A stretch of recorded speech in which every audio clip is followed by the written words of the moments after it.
بسم اللہ الرحمن الرحیم۔ السلام علیکم۔ حضرت ابراہیم علیہ السلام کے بیٹے حضرت اسماعیل کے 12 بیٹے تھے۔ ان کی نسل اس قدر ہوئی کہ مکہ مکرمہ میں نہ سما سکی اور پورے حجاز میں پھیل گئی۔ ان کے ایک بیٹے کیدار کی اولاد میں عدنان ہوئے۔ عدنان کے بیٹے معد اور پوتے کا نام نزار تھا۔ نزار کے 4 بیٹے تھے، ان میں سے ایک کا نام مزر تھا۔ مزر کی نسل سے قریش بن مالک پیدا ہوئے، یہ فیر بن مالک بھی کہلائے۔ قریش کی اولاد بہت ہوئی، ان کی اولاد مختلف قبیلوں میں بٹ گئی۔ ان کی اولاد سے قصہ نے اقتدار حاصل کیا۔ قصہ کے آگے 3 بیٹے ہوئے، ان میں سے ایک عبد مناف تھے، جن کی اگلی نسل میں ہاشم پیدا ہوئے۔ ہاشم نے مدینہ کے ایک سردار کی لڑکی سے شادی کی، ان کے یہاں ایک لڑکا پیدا ہوا، اس کا نام شیبہ رکھا گیا۔ یہ پیدا ہی ہوا تھا کہ ہاشم کا انتقال ہو گیا۔ ان کے بھائی مطلب مکہ کے حاکم ہوئے۔ ہاشم کا بیٹا مدینہ منورہ میں پرورش پاتا رہا۔ جب مطلب کو معلوم ہو گیا کہ وہ جوان ہو گیا ہے تو بھتیجے کو لینے کے لیے خود مدینہ گئے۔ اسے لے کر مکہ مکرمہ پہنچے تو لوگوں نے خیال کیا یہ نوجوان ان کا غلام ہے۔ مطلب نے لوگوں کو بتایا یہ ہاشم کا بیٹا اور میرا بھتیجا ہے۔ اس کے باوجود لوگ اسے مطلب کا غلام ہی کہنا شروع کر دیا۔ اس طرح شیبہ کو عبد المطلب کہا جانے لگا۔ انہیں عبد المطلب کے یہاں ابو طالب، حمزہ، عباس، عبداللہ، ابو لہب، حارث، زبیر، زرار اور عبد الرحمن پیدا ہوئے۔ ان کے بیٹے عبداللہ سے ہمارے نبی حضرت محمد صلی اللہ علیہ وسلم پیدا ہوئے۔ عبد المطلب کے تمام بیٹوں میں حضرت عبداللہ سب سے زیادہ خوبصورت اور سب سے زیادہ پاک دامن تھے۔ عبد المطلب کو خواب میں زمزم کا کنواں کھودنے کا حکم دیا گیا، یعنی حضرت اسماعیل علیہ السلام کے کنویں کو۔ اس کنویں کو قبیلہ جرہم کے سردار مزاز نے پاٹ دیا تھا۔ قبیلہ کے جرہم کے لوگ اس زمانے میں مکہ مکرمہ کے سردار تھے، بیت اللہ کے نگران تھے۔ انہوں نے بیت اللہ کی بے حرمتی شروع کر دی۔ اس کا سردار مزاز بن عمرو تھا، وہ اچھا آدمی تھا۔ اس نے قبیلے کو سمجھایا کہ بیت اللہ کی بے حرمتی نہ کرو، مگر ان پر اثر نہ ہوا۔ جب مزاز نے دیکھا کہ ان پر کوئی اثر نہ ہوتا تو قوم کو اس حال پر چھوڑ کر وہاں سے جانے کا فیصلہ کیا۔ اس نے تمام مال و دولت، تلواریں اور زرہیں وغیرہ خانہ کعبہ سے نکال کر زمزم کے کنویں میں ڈال دیں اور مٹی سے اس کو پاٹ دیا۔ کنواں اس سے پہلے ہی خشک ہو چکا تھا، اب اس کا نام و نشان مٹ گیا۔ مدتوں یہ کنواں بند پڑا رہا۔ اس کے بعد بنو خزاعہ نے بنو جرہم کو وہاں سے مار بھگایا۔ بنو خزاعہ اور قصہ کی سرداری اور زمانہ اسی حالت میں گزرا۔ کنواں بند رہا یہاں تک کہ قصہ کے بعد عبد المطلب کا زمانہ آ گیا۔ انہوں نے خواب میں دیکھا، خواب میں انہیں زمزم کے کنویں کی جگہ دکھائی گئی اور اس کے کھودنے کا حکم دیا گیا۔ حضرت علی رضی اللہ تعالیٰ عنہ سے روایت ہے کہ عبد المطلب نے بتایا، میں حجر اسود کے مقام پر سو رہا تھا کہ میرے پاس ایک آدمی آیا۔ اس نے مجھ سے کہا طیبہ کو کھودو۔ میں نے اس سے پوچھا طیبہ کیا ہے، مگر وہ کچھ بتائے بغیر چلا گیا۔ دوسری طرف رات پھر وہی شخص آیا، کہنے لگا برہ کو کھودو۔ میں نے پوچھا برہ کیا ہے، وہ کچھ بتائے بغیر چلا گیا۔ تیسری رات میں اپنے بستر پر سو رہا تھا کہ پھر وہ شخص خواب میں آیا، اس نے کہا مجنونہ کو کھودو۔ میں نے پوچھا مجنونہ کیا ہے، وہ بتائے بغیر چلا گیا۔ اس سے اگلی رات میں پھر بستر پر سو رہا تھا کہ وہی شخص پھر آیا اور بولا زمزم کھودو۔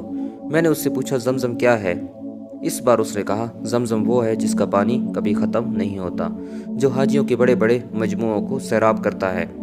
عبد المطلب کہتے ہیں میں نے اس سے پوچھا یہ کنواں کس جگہ ہے، اس نے بتایا جہاں گندگی اور خون پڑا ہے اور کوا ٹھونگے مار رہا ہے۔ دوسرے دن عبد المطلب اپنے بیٹے حارث کے ساتھ وہاں گئے۔ اس وقت اس کے یہاں یہی ایک لڑکا تھا۔ انہوں نے دیکھا وہاں گندگی اور خون پڑا تھا اور ایک کوا ٹھونگے مار رہا تھا۔ اس جگہ کے دونوں طرف بت موجود تھے اور یہ گندگی اور خون دراصل ان بتوں پر قربان کیے جانے والے جانوروں کا تھا۔ پوری نشانی مل گئی تو عبد المطلب کدال لے آئے اور کھدائی کے لیے تیار ہو گئے، لیکن اس وقت قریش وہاں آ پہنچے۔ انہوں نے کہا اللہ کی قسم ہم تمہیں یہاں کھدائی نہیں کرنے دیں گے، تم ہمارے ان دونوں بتوں کے درمیان کنواں کھودنا چاہتے ہو جہاں ہم ان کے لیے قربانیاں کرتے ہیں۔ عبد المطلب نے ان کی بات سن کر اپنے بیٹے حارث سے کہا تم ان لوگوں کو میرے قریب نہ آنے دو، میں کھدائی کا کام کرتا رہوں گا، اس لیے کہ مجھے جس کا حکم دیا گیا ہے میں اس کو ضرور پورا کروں گا۔ قریش نے جب یہ دیکھا کہ وہ باز آنے والے نہیں تو رک گئے۔ آخر انہوں نے کھدائی شروع کر دی۔ جلد ہی کنویں سے آثار نظر آنے لگے۔ یہ دیکھ کر انہوں نے اللہ اکبر کا نعرہ لگایا اور پکار اٹھے دیکھو یہ اسماعیل علیہ السلام کی تعمیر ہے جب قریش نے دیکھا کہ انہوں نے کنواں تلاش کر لیا تو ان کے پاس آ گئے اور کہنے لگے عبدالمطلب اللہ کی قسم یہ ہمارے باپ اسماعیل علیہ السلام کا کنواں ہے اور اس پر ہمارا بھی حق ہے، اس لیے ہم اس میں تمہارے شریک ہوں گے۔ یہ سن کر عبدالمطلب نے کہا میں تمہیں اس میں شریک نہیں کر سکتا، یہ مجھ اکیلے کا کام ہے۔ اس پر قریش نے کہا تب پھر اس معاملے میں ہم تم سے جھگڑا کریں گے۔ عبدالمطلب بولے کسی سے فیصلہ کروا لو۔ انہوں نے بنو سعد ابن حزیم کی کاہنہ سے فیصلہ کروانا منظور کیا۔ یہ کاہنہ ملک شام کی بالائی علاقے میں رہتی تھی۔ آخر عبدالمطلب اور دوسرے قریش اس کی طرف روانہ ہوئے۔ عبدالمطلب کے ساتھ عبدالمناف کے لوگوں کی ایک جماعت تھی، جبکہ دیگر قبائل قریش کی بھی ایک جماعت ساتھ تھی۔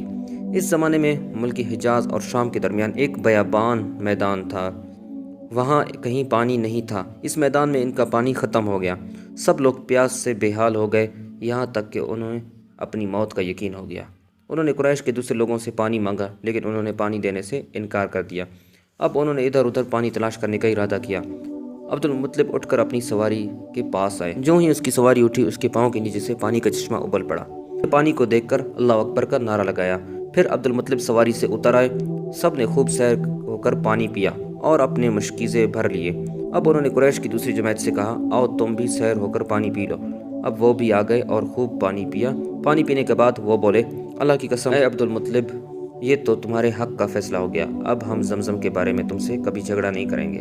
جس ذات نے تمہیں اس بان میں سیراب کر دیا وہی ذات تمہیں زمزم سے بھی سیراب کرے گا، اس لیے یہیں سے واپس چلو۔ اس طرح قریش نے جان لیا کہ اللہ تعالیٰ عبدالمطلب پر مہربان ہے، لہٰذا ان سے جھگڑنا بے سود ہے اور کاہنہ کے پاس جانے کا کوئی فائدہ نہیں۔ چنانچہ سب لوگ واپس لوٹے۔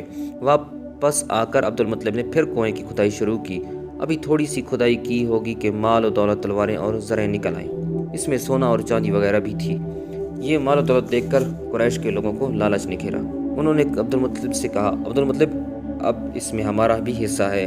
ان کی بات سن کر عبدالمطلب نے کہا نہیں، اس میں تمہارا کوئی حصہ نہیں، تمہیں انصاف کا طریقہ اختیار کرنا چاہیے۔ آؤ 500 کے تیروں سے قرعہ ڈالیں۔ انہوں نے ایسا کرنا منظور کر لیا۔ 2 تیر کعبے کے نام سے رکھے گئے، 2 عبدالمطلب کے اور 2 قریش کے، باقی لوگوں کے نام سے۔ پانسا پھینکا گیا تو مال اور دولت کعبے کے نام نکلا، تلواریں اور زرہیں عبدالمطلب کے نام اور قریشوں کے نام کے جو تیر تھے وہ کسی چیز پر نہ نکلے۔ اس پر فیصلہ ہو گیا۔ عبدالمطلب نے کعبے کے دروازے کو سونے سے سجا دیا۔ زمزم کی کھدائی سے پہلے عبدالمطلب نے دعا مانگی تھی کہ اے اللہ اس کھدائی کو مجھ پر آسان کر دے، میں اپنا ایک بیٹا تیرے راستے میں ذبح کروں گا۔ اب جب کہ کنواں نکل آیا تو انہیں خواب میں حکم دیا گیا اپنی منت پوری کرو، یعنی اپنے ایک بیٹے کو ذبح کرو۔ دوستو آج کا یہ واقعہ زمزم کی کھدائی کا جو حضرت عبدالمطلب نے کی تھی۔ مزید اسلامی ویڈیوز کے لیے ہمارے چینل کو سبسکرائب کریں۔ بہت شکریہ۔ اللہ حافظ۔